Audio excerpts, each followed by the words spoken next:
Boa noite, sejam todos bem-vindos à nossa terceira aula da disciplina de meios de contraste. Hoje é a nossa aula de revisão, onde a gente vai esclarecer as dúvidas e reforçar tudo aquilo que foi visto nas duas aulas anteriores. Então, é uma aula muito importante para quem, em especial, não assistiu alguma das duas aulas ou ainda não fixou os pontos principais do conteúdo. Como eu já estava falando em off aqui, pedi desculpas pela ambientação. Eu estou dando essa aula no descanso do raio-x do Hospital Regional para poder contar aqui hoje. Aí a iluminação aqui é meio ruim, a parede é meio feia, mas é isso mesmo, o importante é o conteúdo. Então, a gente vai iniciar relembrando os pontos principais que foram vistos nas últimas duas aulas. Então, em nossa primeira aula, que foi na segunda-feira, a gente iniciou a disciplina de meios de contraste. Então, algum de vocês lembra o que são meios de contraste? Poderia me dar algum conceito, alguma ideia do que seja meios de contraste? Algum de vocês lembra? Poderia abrir o microfone para falar o que é?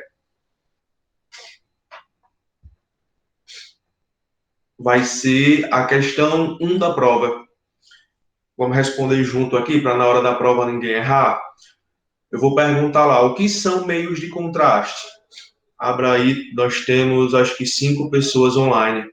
Falem aí qual a ideia que vocês têm sobre isso.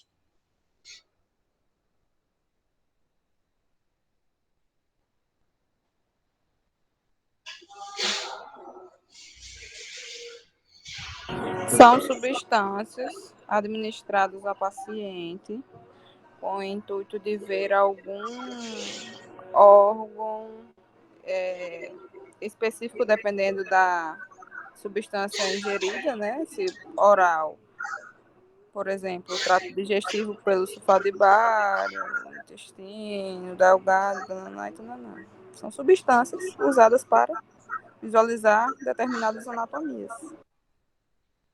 Mais alguém tem alguma coisa para dizer?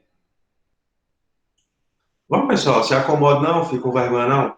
Diga aí para mim, com suas palavras, o que são meios de contraste, que vocês entenderam?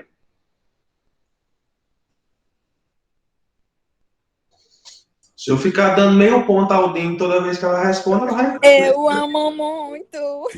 vai precisar nem fazer a prova. Então vamos, eu quero dar meio ponto para mais gente. Vamos responder aí o que vocês entenderam de meios de contraste para ganhar meu ponto?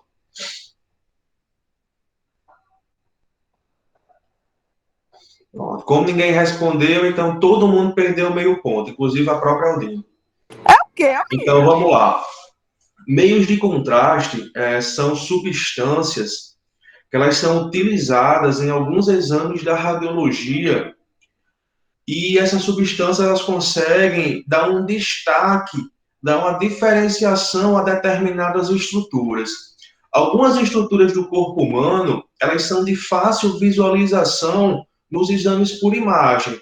Já algumas outras estruturas, elas são de difícil visualização. Normalmente estruturas mais finas, alguns órgãos, as veias.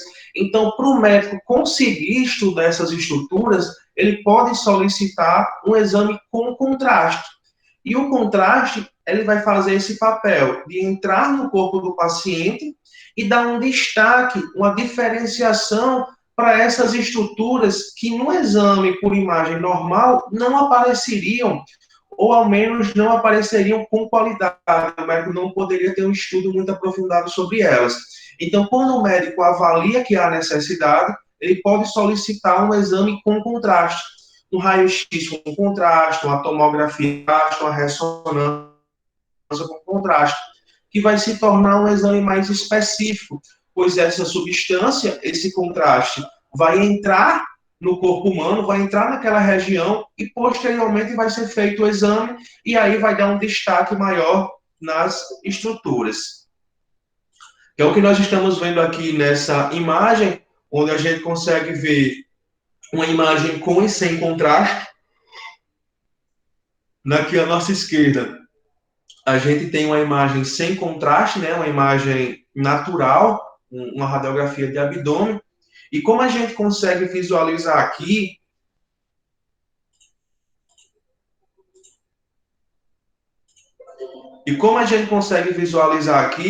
algumas estruturas do corpo humano, elas são de fáceis visualizações num exame sem contraste. Então, não é todo exame, não é todo estudo que o médico ele vai solicitar o uso do contraste. O contraste ele só vai ser utilizado quando o médico ele não conseguir estudar bem, não conseguir visualizar bem um exame sem contraste. Por exemplo, um paciente que ele tem suspeita de uma fratura, de uma lesão óssea, o médico ele precisa solicitar um exame com contraste? Não. Por quê? Porque a parte óssea, devido à sua densidade, à sua rigidez, aparece com mais facilidade nos exames por imagem. Em contrapartida, como a gente consegue ver aqui na imagem à nossa esquerda, na imagem sem contraste, muitos outros órgãos, muitas outras estruturas sequer aparecem nesse exame. Então, quando o médico ele quer fazer o estudo de estruturas mais sensíveis, com menos densidade, ele pode solicitar um exame com contraste. O contraste vai ser administrado nessa região e aí vai ser feito o exame e aqui é como a gente consegue ver. O contraste ele entra na estrutura e dá um brilho, dá um destaque naquela região. Só a nível de exemplo, aqui nesse abdômen desse paciente, o abdômen do ser humano, a gente está conseguindo ver em destaque aqui o intestino grosso.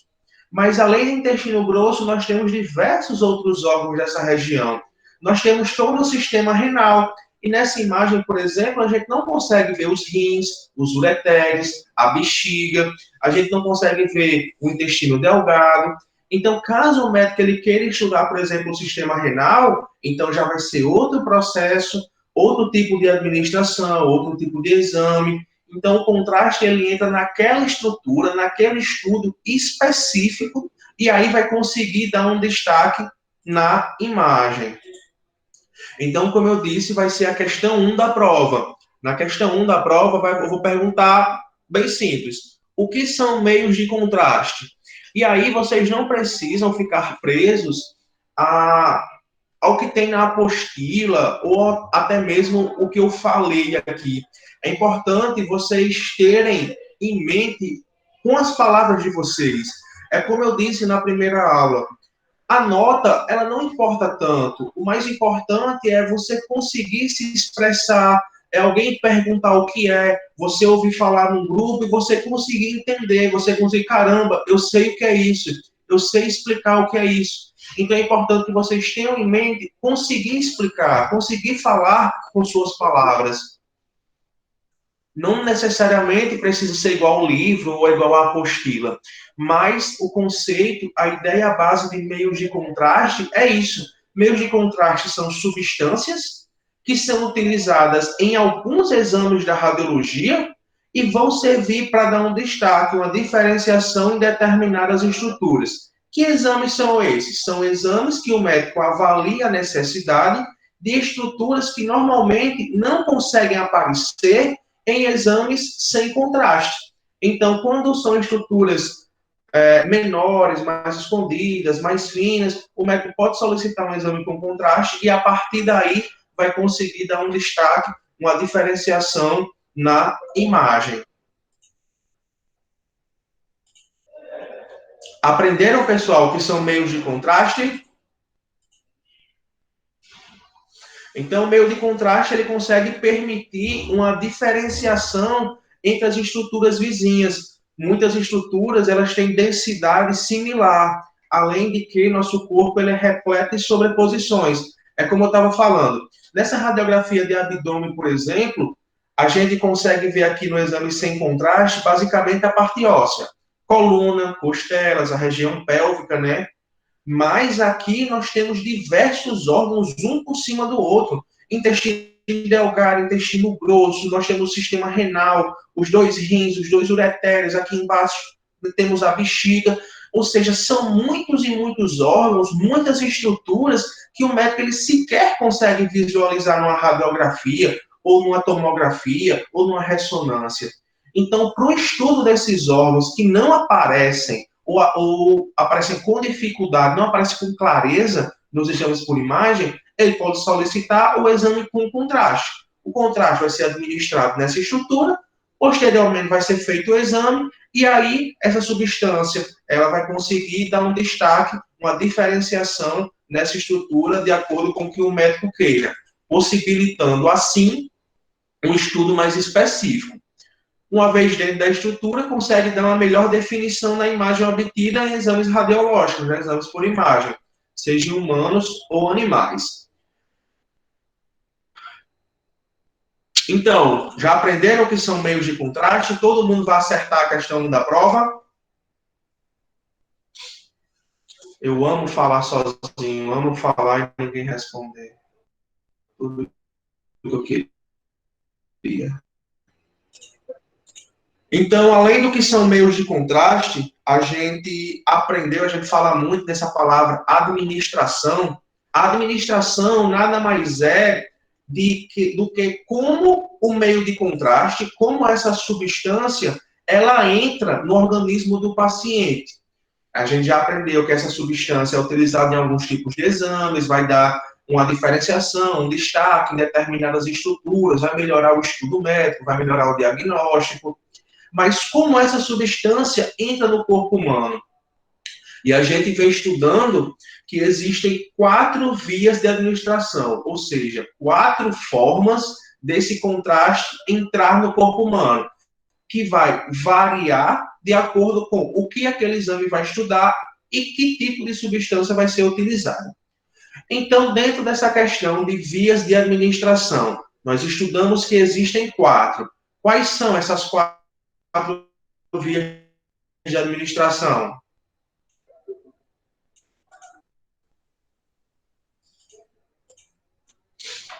Tá só cortando. Quais são essas 4? Pode falar. Tá só cortando. Pode falar. Tá cortando o meu áudio ou o seu? Porque para mim o seu tá cortando.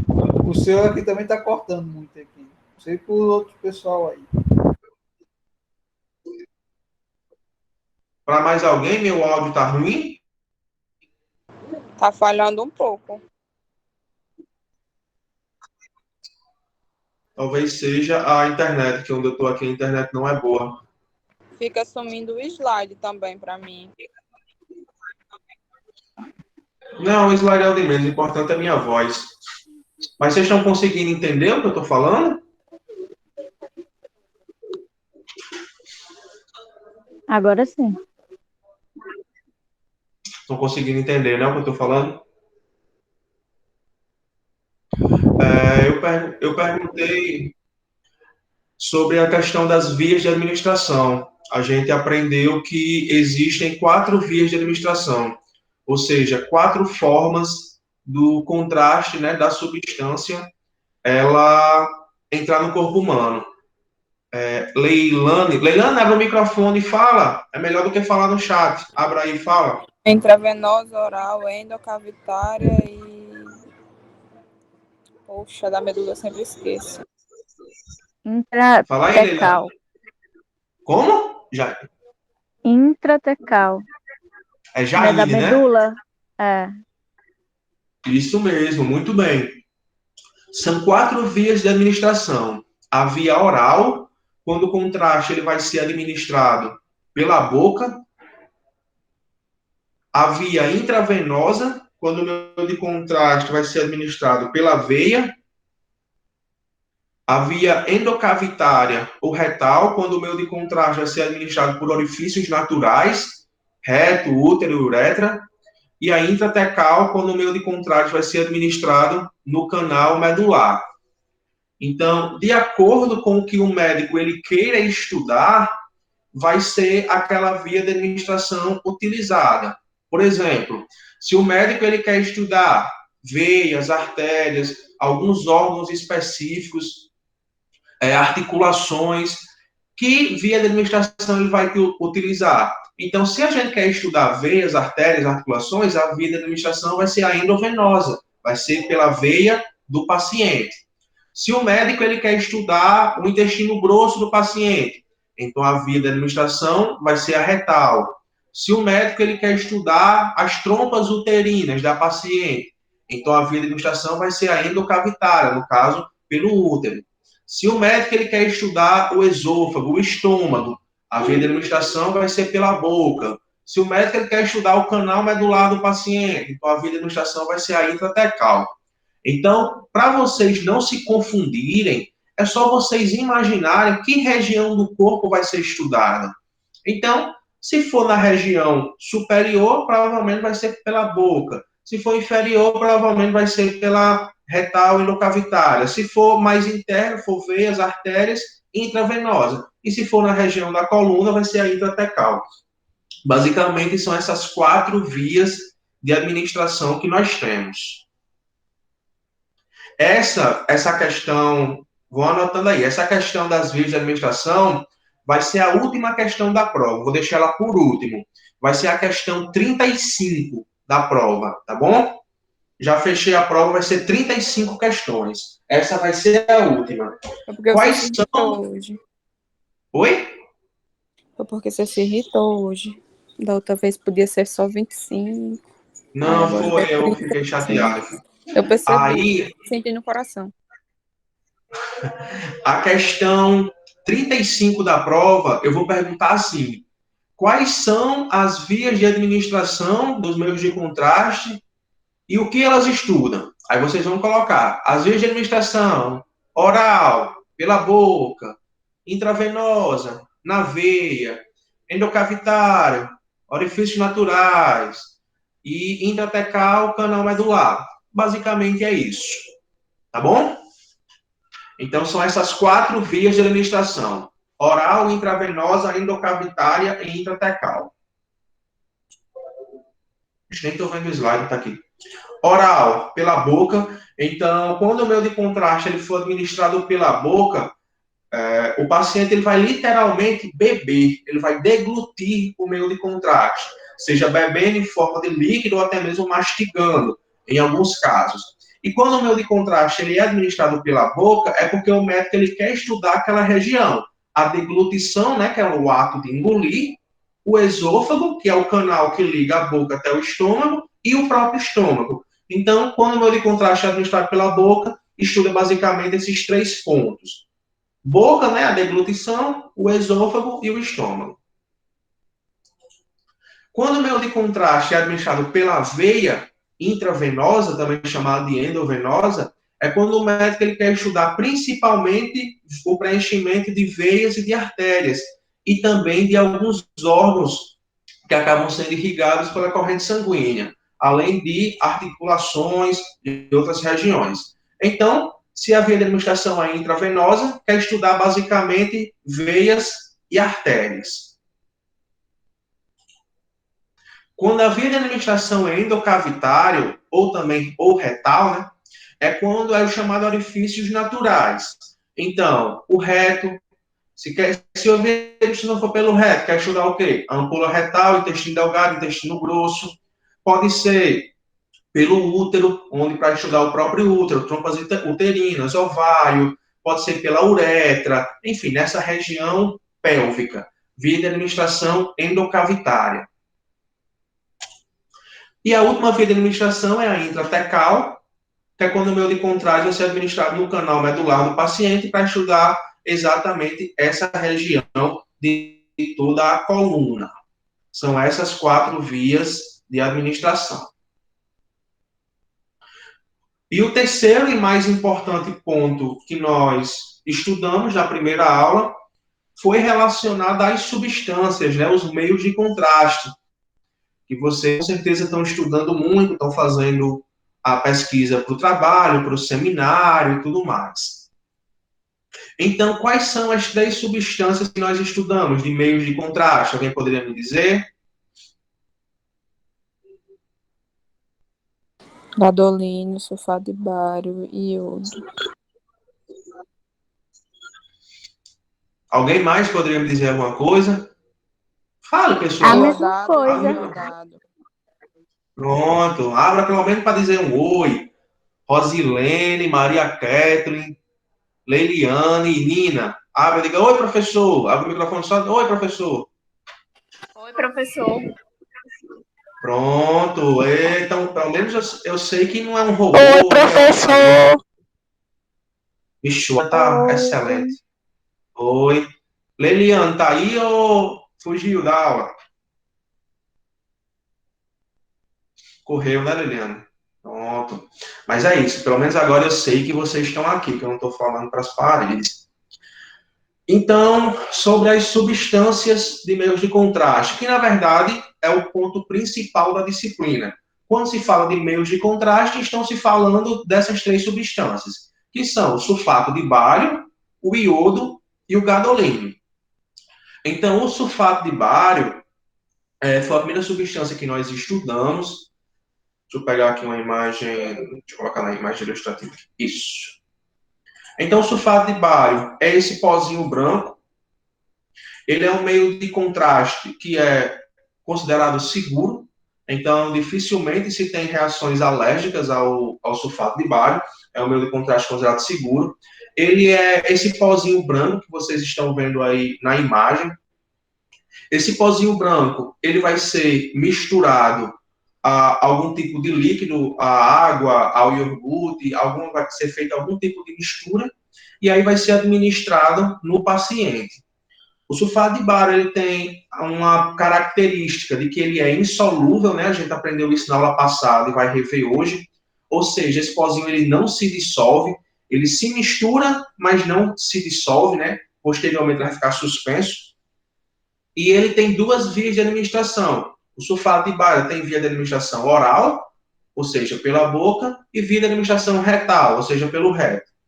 Então, o sulfato de bário, quem for falar no trabalho sobre ele, pode falar sobre esses pontos. Pode falar o que pegar de exemplo algum exame que se utiliza o sulfato de bário, falar um pouquinho sobre esse exame, falar um pouco sobre essas vias de administração, como é que ele entra, como é a via oral, como é a via retal, falar um pouquinho sobre isso. Então, o sulfato de bário é um meio de contraste relativamente seguro, desde que seja bem utilizado. Então, é importante sempre ter em mente, de que, como ele é um meio de contraste insolúvel, ele não se dissolve, ele de maneira nenhuma pode entrar na corrente sanguínea do paciente. Então, é importante ele ser muito bem administrado da maneira correta, com as vias de administração corretas, que no caso é a via oral e a via retal. Então, o sulfato de bário ele é utilizado por essas duas vias de administração. Consequentemente, ele vai estudar, se for via oral, vai estudar a deglutição, o esôfago e o estômago. E se for via retal, ele vai estudar o reto e o intestino grosso. Vou passar um videozinho aqui para vocês, só para... Deixa eu ver se eu consigo achar aqui.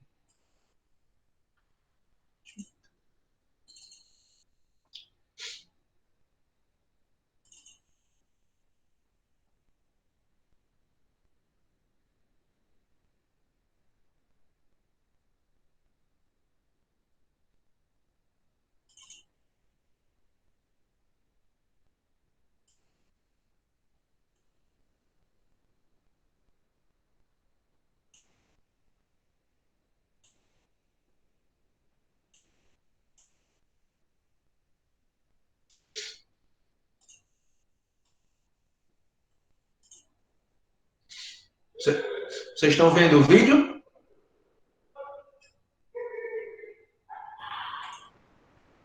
Agora tá, agora deu certo. Então, esse aqui é um exemplo. Eu tô. Esse aqui é um exemplo do esofagograma de uma criança. Então, vocês estão vendo aqui o meio de contraste sendo colocado na boca da criança. Se a via de administração é pela boca, é a via oral. E está sendo administrado aqui o sulfato de bário. Então, o paciente está literalmente bebendo o meio de contraste. E aí o médico ele vai conseguir estudar todo o canal que liga da boca até o estômago, então se tem algum estreitamento, se tem algum alargamento, e também como o estômago está recebendo essa substância.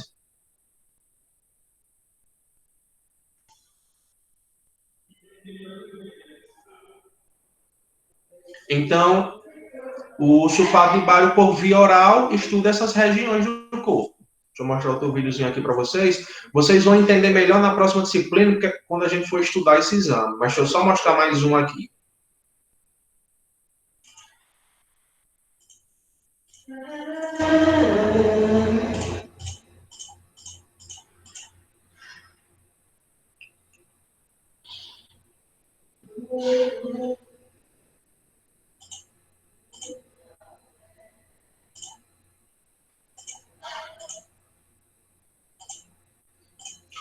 Esse vídeo aqui mostra uma pessoa que sofre de refluxo.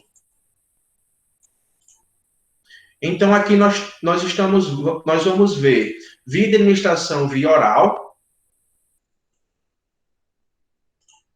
meio de contraste sulfato de bário descendo pela região do esôfago, e veja que o paciente, na hora de popularmente chamar dalgoto, que é o deglutir, né, o engolir, veja que o sulfato de bário, em vez de descer pelo esôfago, como nós vimos naquele outro exame, ele vai simplesmente voltar.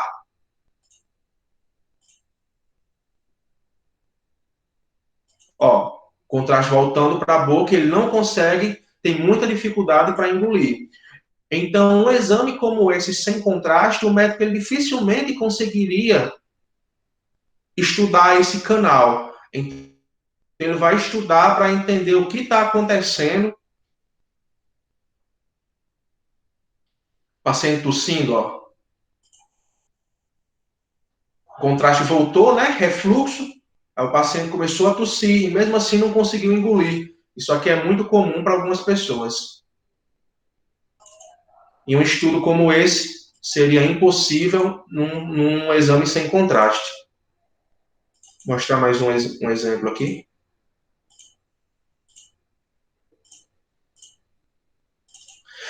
Então, como eu tinha falado na primeira aula, um dos grandes defeitos do sulfato de bário é o seu gosto. O sulfato de bário tem um gosto muito ruim. E aí ele pode ser misturado a algum tipo de kisuke, de suco, ou até mesmo com iogurte. Porque algumas pessoas elas têm dificuldade de engolir de maneira líquida, mas algumas pessoas têm dificuldade de engolir apenas a parte sólida. Então veja que esse profissional ele vai pegar o sulfato de bário, misturar com iogurte e misturar o pão, para o médico ele conseguir ter essa visualização sobre como é a deglutição desse paciente também para alimentos sólidos. Então ele vai misturar aqui o sulfato de bário, já misturado com iogurte, e também vai fazer com água. Botou o pozinho branco, misturou e vai ser dado para o paciente deglutir. Depois eu vou falar sobre que exame é esse, na próxima disciplina. Mas aqui a gente consegue ver o paciente deglutindo de maneira líquida, né? Engolindo, com muito mais facilidade do que aquele outro que nós vimos. E aqui a mistura com aquele pão que ele fez para ter um estudo da deglutição de alimentos sólidos, né? Então veja, o médico consegue visualizar a mastigação e posteriormente como vai ser a deglutição. Então essa aqui são exemplos de vias de administração oral, quando o meio de contraste é administrado pela boca.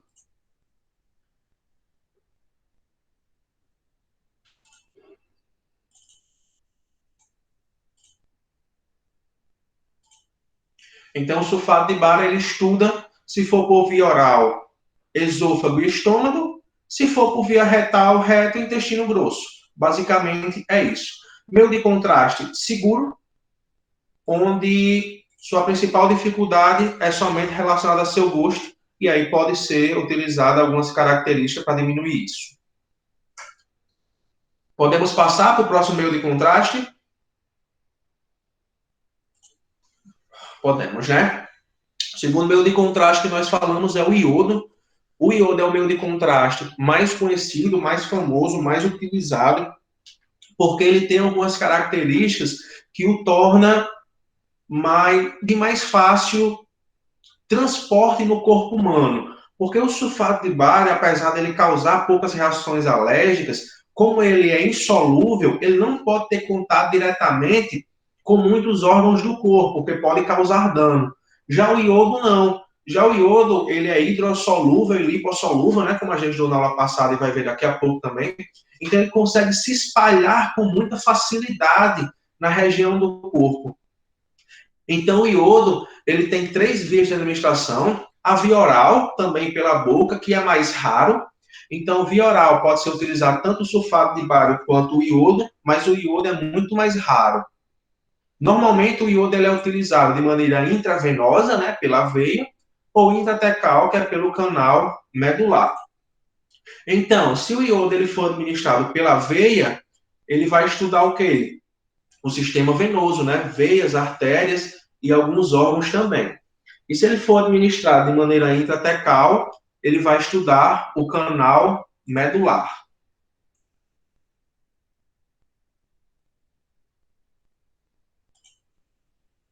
Só um instantinho aqui.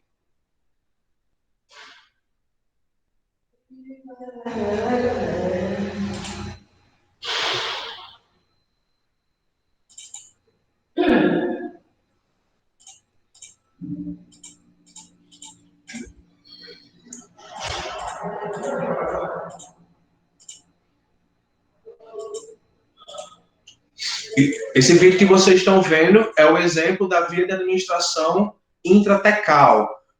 Está mostrando aqui no vídeo que só o médico, né, pode administrar essa via de administração e vai estudar o canal medular.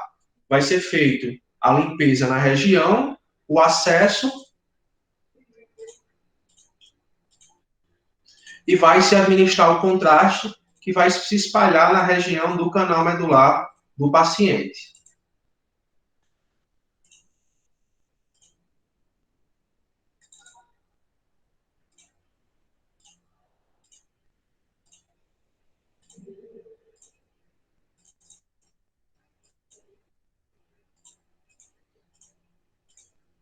Então, aqui estão nossas vértebras, nossa coluna, aqui a parte óssea das vértebras, aqui os espaços, os discos intervertebrais, e o que liga tudo a eles é o canal medular. Está dando exemplo de doenças que podem ser estudadas, tumores, dores, a hernia de disco, né, diminuição do espaço discal.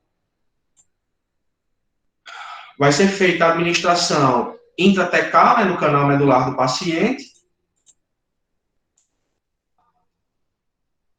O líquido utilizado, no caso, o iodo, né, intratecal, só se utiliza o iodo, vai se espalhar por essa região e, posteriormente, vão ser realizados exames. Aqui nós temos uma radiografia de coluna lombar, e essa, entre aspas, mancha branca no meio aqui, é exatamente o iodo na região.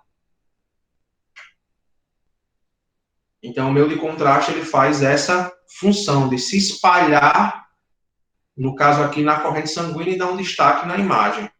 Então, essa é uma via de administração intratecal, que é quando o meio de contraste, a substância, é administrada no canal medular do paciente.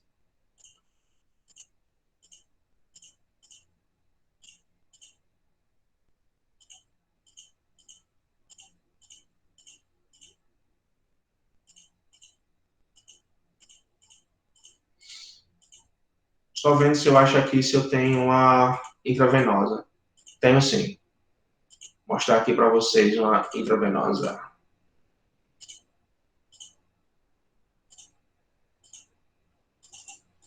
Intravenosa é quando o meio de contraste é administrado pela veia do paciente. Então, vai ser feito o preparo do meio de contraste. Se é intravenosa, no caso aqui é o iodo, vai ser administrado diretamente na veia do paciente e, posteriormente, vão ser feitos exames radiológicos. No caso desse exame aqui, é um estudo do sistema renal. Então, o meio de contraste ele foi administrado e o médico ele fez um raio-x.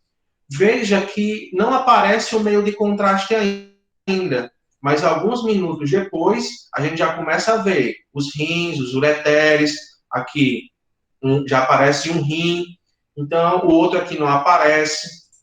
Aqui embaixo a gente já consegue ver a bexiga do paciente.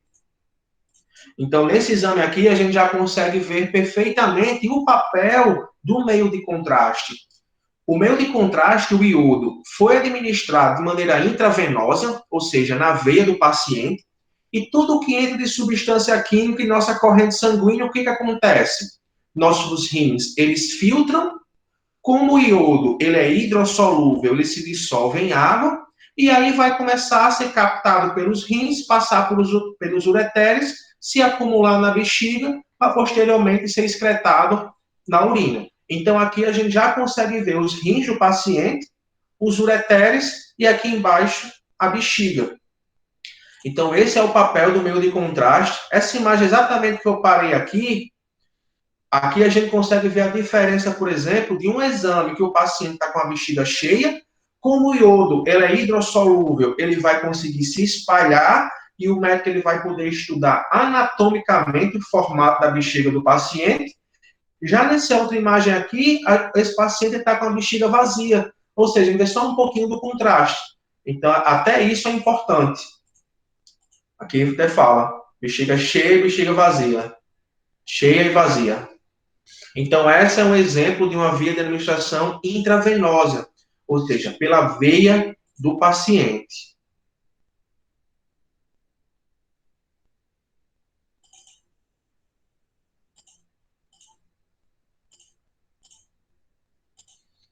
Mais um exemplo.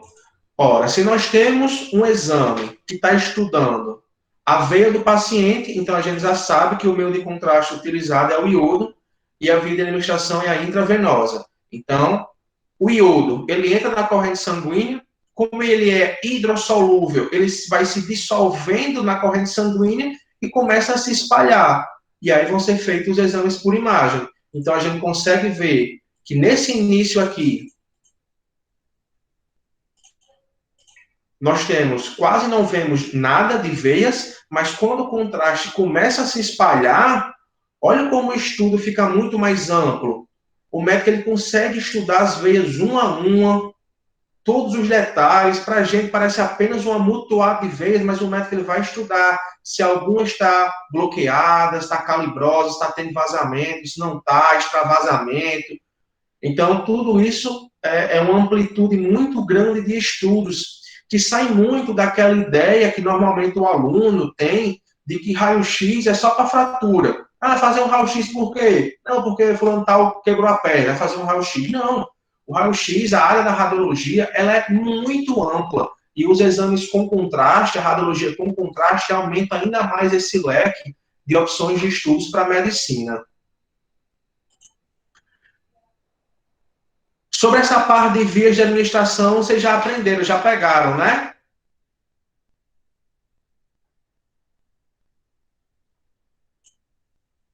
Sim? Não? Como é? Oi, estão aí?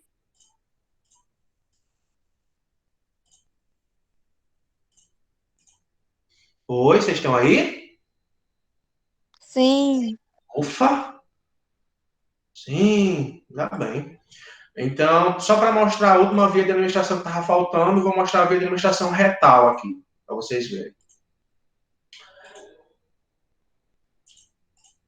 Então, a via de administração retal, como o próprio nome já diz, é pelo reto, certo? Vai ser introduzido uma sonda e administrado um meio de contraste. No caso, se a via de administração é retal, o meio de contraste utilizado é o sulfato de bário.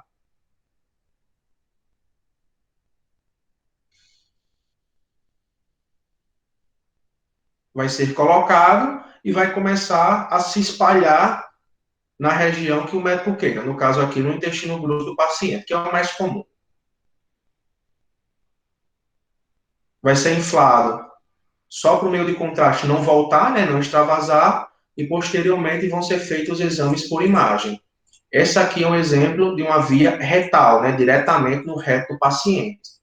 Eu vou mostrar a vocês agora uma via de administração endocavitária, também endocavitária, só que em vez de ser no reto, vai ser no útero. Deixa eu ver se eu consigo mostrar mais ou menos como funciona. Esse exame aqui é muito forte.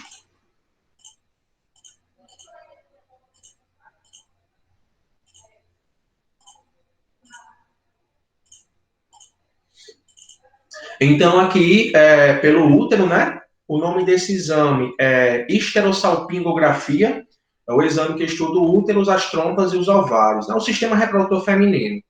Então, é uma via endocavitária também, Prof, mas eu não sei se diferente. sou eu, mas tá falhando muito. Sério, tá falhando o áudio? Não sei se é só pra mim, mas tá. Eu não entendi nada quando depois você mostrou a imagem. Essa agora? Sim, essa agora. Pronto. Não é só para você, não, com certeza. É porque aqui onde eu tô a internet é muito ruim. Mas eu não falei nada demais, não. O nome desse exame é histerosalpingografia. A gente vai estudar ele. E ele estuda o sistema reprodutor feminino, útero, trompas e ovário. Essa via de administração é a via endocavitária, por orifícios naturais, só que diferente do outro exame que eu mostrei, que foi retal, aqui não é retal, aqui é no útero. Então, vai ser feito um sistema bem parecido, vai ser colocado um acesso, onde vai ser administrado um meio de contraste. Nesse caso aqui, tem uma grande diferença. Por quê? No caso da via de administração retal, o meio de contraste utilizado é o sulfato de bário. Mas nesse exame, onde o médico ele quer estudar as trompas uterinas e o ovário, nas trompas uterinas contém muito a presença de líquido. Então, para esse exame, em vez de se utilizar o sulfato de bário, vai se todo. Por quê? Como a gente sabe, o sulfato de bário ele é insolúvel, então ele não pode ter contato com alguns órgãos que têm grande presença de líquido. Então, no caso da histerosalpingografia, vai se utilizar o iodo. Então, o iodo ele vai se espalhar pelo útero e pelas trompas. Vocês conseguem ver aqui embaixo, na radiografia, como está diferente. A gente já começa a ver o contraste se espalhando.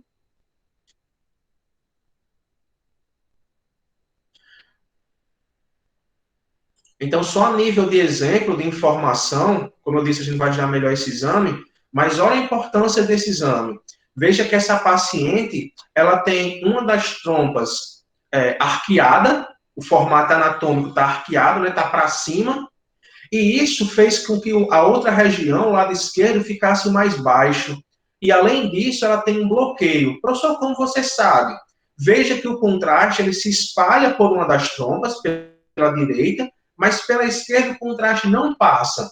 Então, se o iodo que é hidrossolúvel, que é líquido, não passa, consequentemente, o espermatozoide também não vai conseguir passar para chegar até o óvulo para fazer a ovulação. Então, isso pode ser uma grande dificuldade para que essa paciente não esteja conseguindo engravidar. Então, em exames por imagem, ultrassonografia, ressonância, talvez o médico ele não consiga ter esse diagnóstico. Então, ele pode solicitar um exame com contraste e ter um diagnóstico. Muitas vezes a mulher não sabe porque não está conseguindo engravidar, ou porque tem abortos repetitivos, e está relacionado muitas vezes a algum bloqueio, ou uma formação anatômica da região, ou até mesmo algum bloqueio que esteja dificultando a passagem para fazer a ovulação. Então, com relação às vias de administração, a gente já conseguiu ver aqui todas elas. Vê em vídeos e vocês já devem estar sabendo bem direitinho. E para fechar a questão dos meios de contraste, o iodo nós temos dois tipos. Nós temos o iodo iônico e o iodo não iônico. Como eu disse, essa é uma questão da prova. Alguns alunos vieram falar comigo, eu só não entendi muito bem isso. Então, eu vou explicar novamente. Vai ser a questão 19 da prova. Acho que até já disse na aula passada. Mas essa é a questão 19. Diferencie iodo iônico e iodo não iônico. No iodo, nós temos uma variável. Nós temos dois tipos de iodo. Nós temos o iodo iônico e o iodo não iônico. O iodo iônico, como o seu próprio nome já diz, iônico, ele tem uma maior concentração da substância iodo. O iodo é uma substância, é um elemento químico. Então, se ele é um elemento químico, ele contém uma toxicidade. E a toxicidade pode fazer mal ao ser humano. Consequentemente, vai causar reações alérgicas, vai causar reações ao exame. O paciente vai ter reações indesejadas. Então, para que isso diminuísse, foi criado o iodo não iônico. o iodo não iônico, ele contém uma menor concentração da substância iodo, consequentemente, ele é menos tóxico e, consequentemente, tem a possibilidade de causar menos reações alérgicas ao paciente.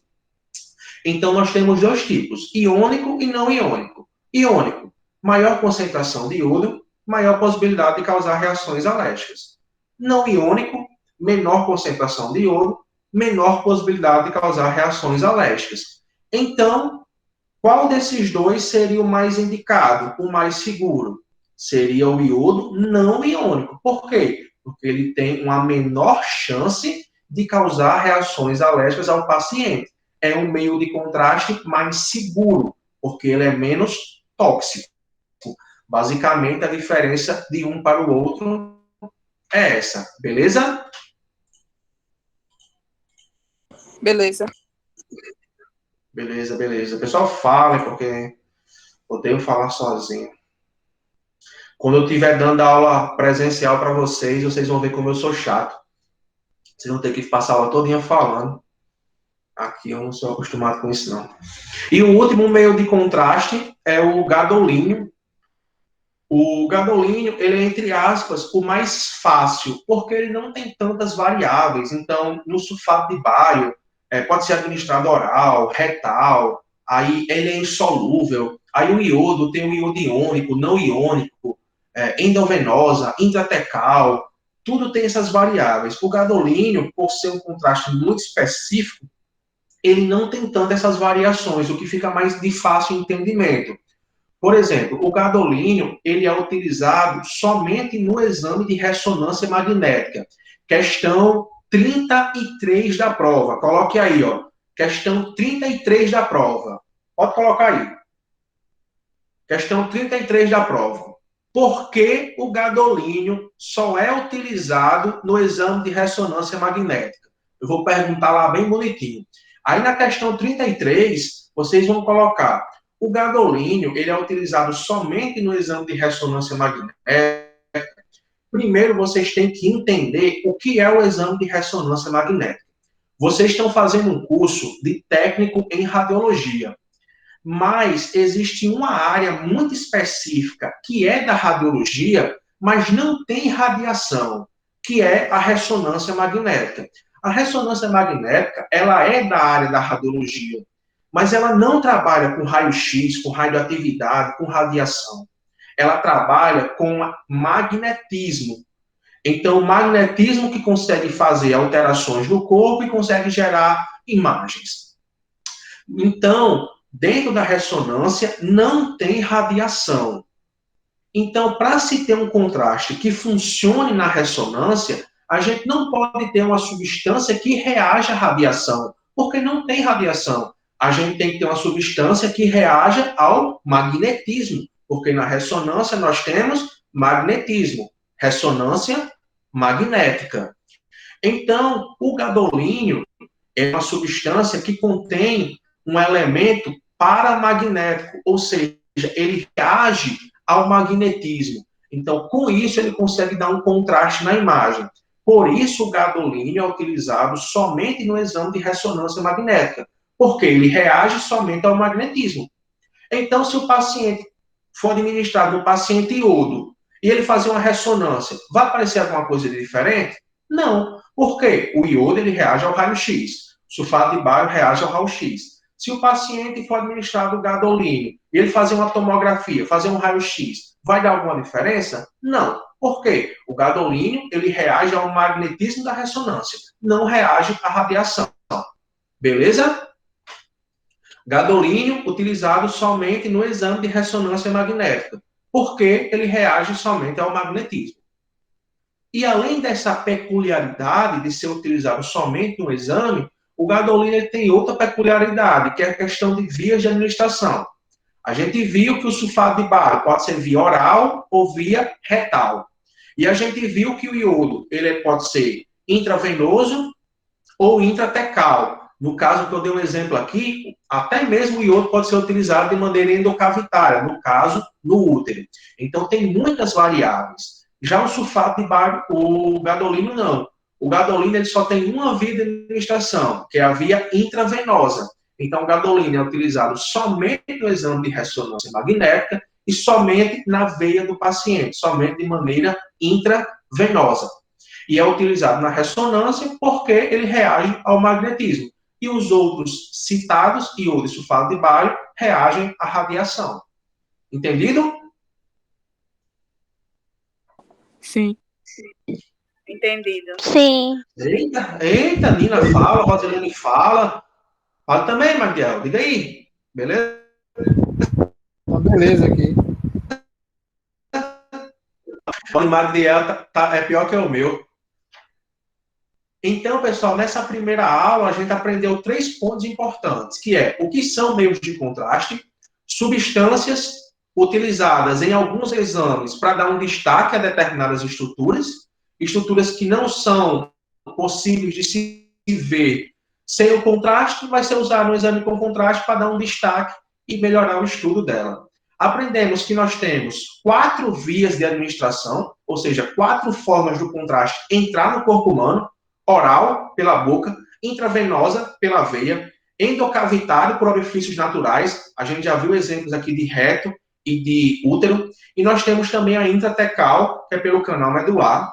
Nós temos 3 tipos dessas substâncias: sulfato de bário, iodo e gadolínio. E dentro do iodo, nós temos uma classificação de iodo iônico e não iônico, onde o não iônico ele é mais seguro por ter menos iodo e ser menos tóxico e causando menos reações alérgicas ao paciente. Essa foi nossa primeira aula. Agora vamos passar para a nossa segunda aula, tá bom?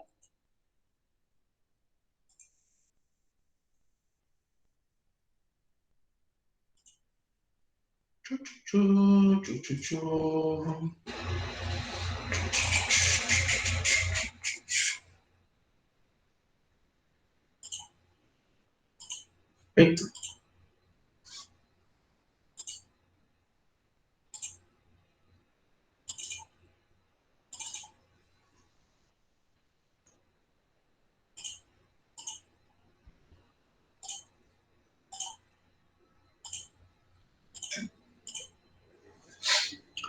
A nossa segunda aula, a gente estudou mais a questão das classificações dos contrastes. E a gente aprendeu que os contrastes ele tem basicamente 3 classificações. Primeiro, a capacidade de absorver radiação, de absorver raio-x. Então, essa aqui é questão de prova também. Eu não vou lembrar a numeração, mas é muito simples. Diferencie e exemplifique contrastes positivos e contrastes negativos.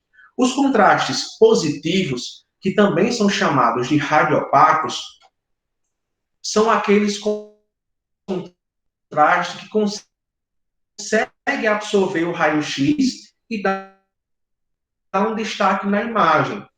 Iodo e sulfato de bário. O iodo e o sulfato de bário fazem o quê? Entram na estrutura e vão reagir à radiação, dando um destaque na imagem.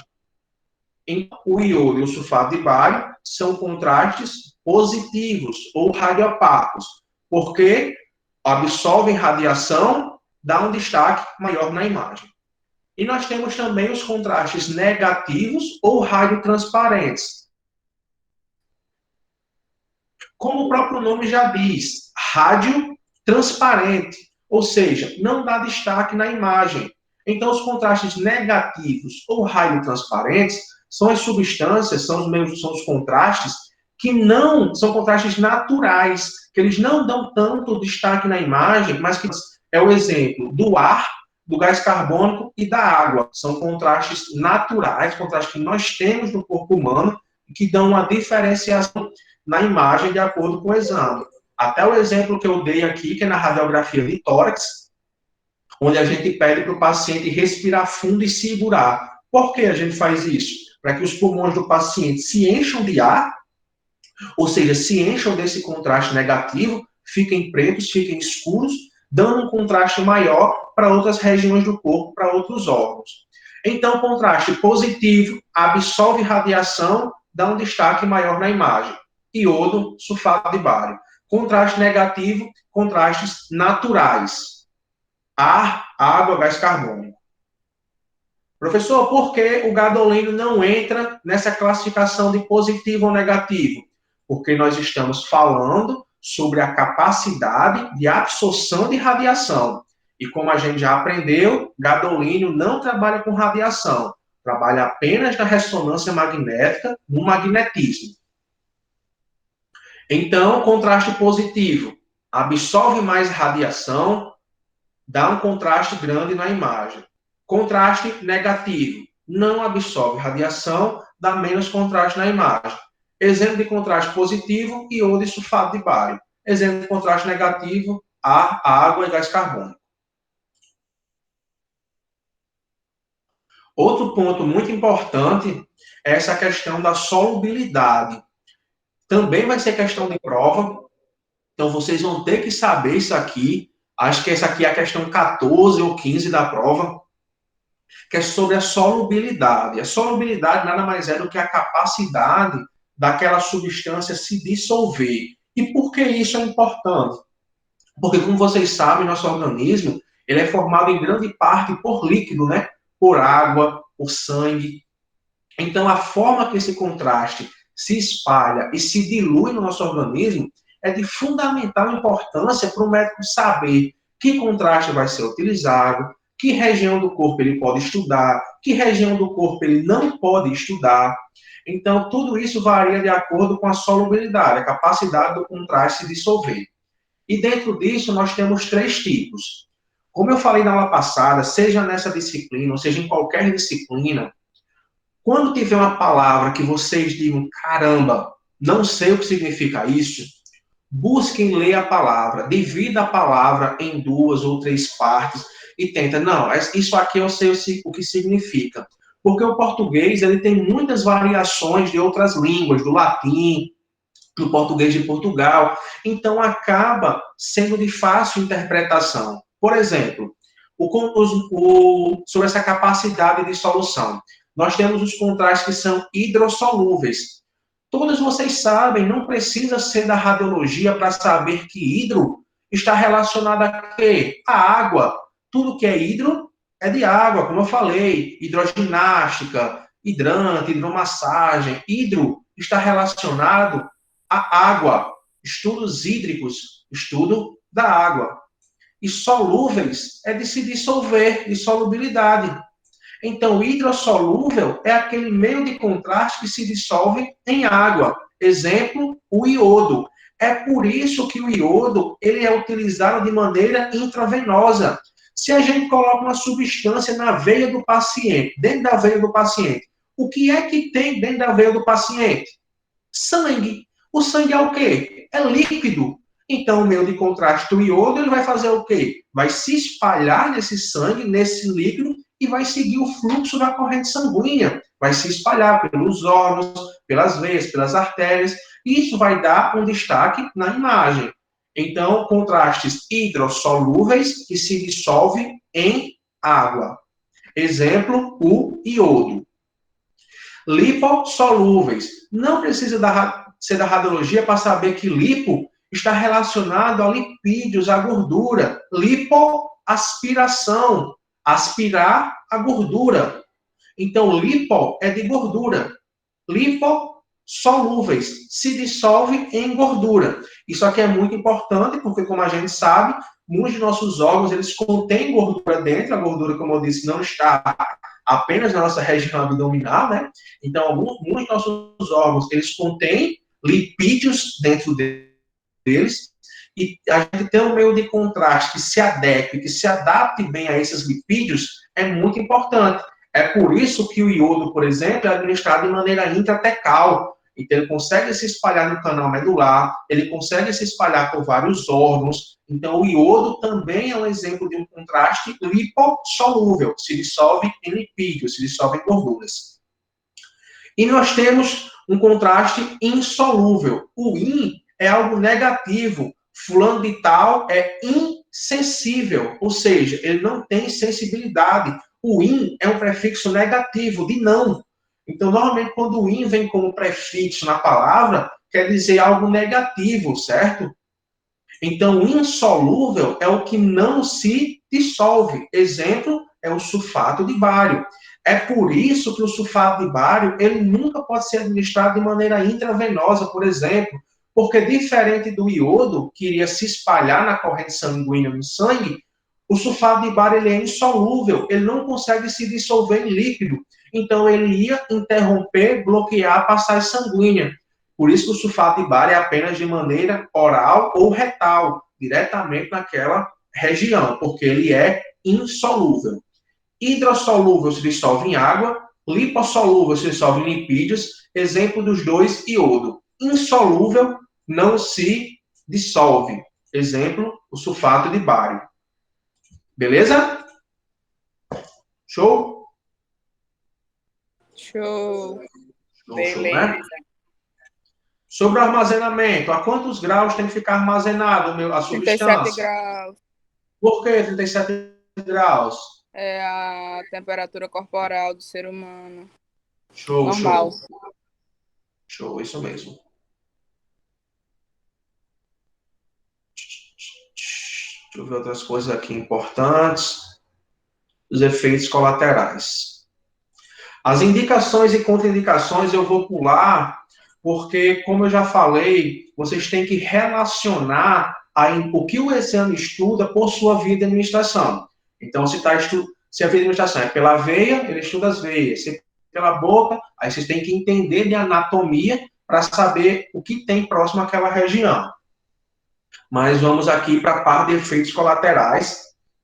Como nós estamos colocando substâncias de fora para dentro, substâncias químicas, possa ser que aconteça efeitos colaterais, ou seja, que nosso corpo tenha algum tipo de reação àquelas substâncias. E os efeitos colaterais, eles são divididos em leves, moderados e graves. Eu vou dizer para vocês aqui uma questão que eu vou botar na prova, que todo mundo vai errar. Inclusive vocês que estão me ouvindo agora vão errar, certo? Até eu, se eu fizer essa prova, vou errar. Eu vou colocar assim. Eu vou colocar um texto dizendo sobre efeitos colaterais dos meios de contraste. São considerados efeitos. Eu vou colocar efeitos colaterais leves, moderados e graves. Coloque V para falso e F para verdadeiro. Aí vocês vão se confundir e vão errar essa questão, tá bom? Aí, quando vocês estiverem lá, vocês vão errar essa questão. Coloque V para falso e F para verdadeiro. E fazer aquelas somazinhas, né? Para vocês colocarem É o quê? a correta. Então, os efeitos colaterais leves são os efeitos colaterais mais comuns. Eles são passageiros, sensação de calor no corpo, náusea, dor de cabeça. Os efeitos moderados, eles são um pouco mais intensos. Aumento ou abaixo da pressão, vômitos, calafrios. E os efeitos colaterais graves são os que colocam a vida do paciente em risco, convulsões, dispneia grave, obstrução das vias aéreas. Então, o paciente ele pode ter, sim, algum tipo de efeito colateral. É por isso que no exame que vai se utilizar contraste, ele não é um exame normal. Dentro da sala vai ficar a gente da radiologia, vai ficar a equipe de enfermagem que vai administrar o contraste. É importante sempre reforçar que a gente da radiologia não administra contraste. O próprio médico, ele também pode estar presente no exame. A sala, ela é toda preparada, toda organizada, com carrinho de parada, com medicamentos, com kits de primeiros socorros, porque a gente não sabe o que vai acontecer. E, apesar de todo o preparo, pode sim ter reações alérgicas. E nessa questão de preparo, alguns cuidados eles são sempre tomados para se diminuir essas reações. Exemplo, paciente, todo exame contrastado, o paciente está de jejum. Então, sempre vai vir de jejum. É feita uma entrevista no dia anterior ou na marcação do exame, onde vai ser perguntado, o paciente vai colocar se ele tem algum tipo de alergia, alergia a frutos do mar, alergia a algum medicamento, algum alimento específico, o que ele sente, se tem alguma doença, enfim, vai ser feito, se fez alguma cirurgia recente, é feito toda uma entrevista para esse paciente. E o médico, além disso, ele pode solicitar algum tipo de exame, caso o paciente não saiba informar, mas pode solicitar um exame para saber se o paciente é alérgico ou não. O médico ele pode solicitar também um preparo antialérgico, vai dar algumas medicações para o paciente tomar para diminuir possíveis reações alérgicas. Então, vários cuidados, eles são tomados durante o preparo do exame. E é muito importante essa entrevista, esse preparo pré-exame, para que tanto o paciente quanto toda a equipe, né, nós, a enfermagem, a medicina, a gente consiga realizar um exame seguro nesse, diferente de um exame de raio-x normal, que não tem muito essa preocupação. O médico solicita o exame, a gente fica sozinho na nossa sala, realiza e pronto. Já no exame com contraste, não. É importante ter esse cuidado, porque existem essas questões de reações alérgicas. E, além disso, o paciente ele assina também um termo de ciência, que é um documento dizendo que ele é ciente dos riscos e tudo mais. Tudo isso fica documentado para caso aconteça algum tipo de reação. Então, pessoal, vocês acham que aprenderam, que está dando certo, que deu para aprender esses pontos mais importantes? É muito importante vocês aprenderem esses pontos, assim, que eu destaquei, não só para essa disciplina, como também para a próxima. Para a próxima, que é a de exames contrastados, é uma disciplina bem mais difícil que essa, onde a gente vai se aprofundar mesmo nos exames, onde cada exame tem sua peculiaridade. Então, é muito importante que vocês saibam que quando eu disser que é hidrossolúvel, vocês saibam o que é. Quando eu disser que a via de administração é intratecal, que vocês saibam o que é. Que eu não tenha que ter que explicar, vocês tenham que quebrar o raciocínio para entender o que é hidrossolúvel. É assim, não tenha dúvida que vocês consigam entender, saibam, consigam aprender o que é que eu estou falando, que são esses termos, tá bom? Vocês acham que estão aprendendo, que está dando certo? Falem aí o que vocês estão achando. Sim. Tá dando certo. Sim, o quê? Só o sim. Sim. Fala aí. Até minha mãe falou que se respondia toda a sua prova. As 35 questões? Às 35, ela disse. Eu tô estudada agora, disse agora. Ah, qual o nome da sua mãe? Aldineide. Aldineide. Dona Aldineide, depois eu vou passar uma prova para a senhora fazer, tá bom? E a senhora vai tirar uma nota maior que a sua filha ainda. Tá bom. Ei, pessoal, na hora que terminou minha aula, chegou um paciente aqui, tá bom? Então, pessoal, é isso. Muito obrigado e até segunda-feira. Até. Tchau, até segunda. Até tchau, tchau. Tchau, pessoal. Boa noite. Tchau, boa noite.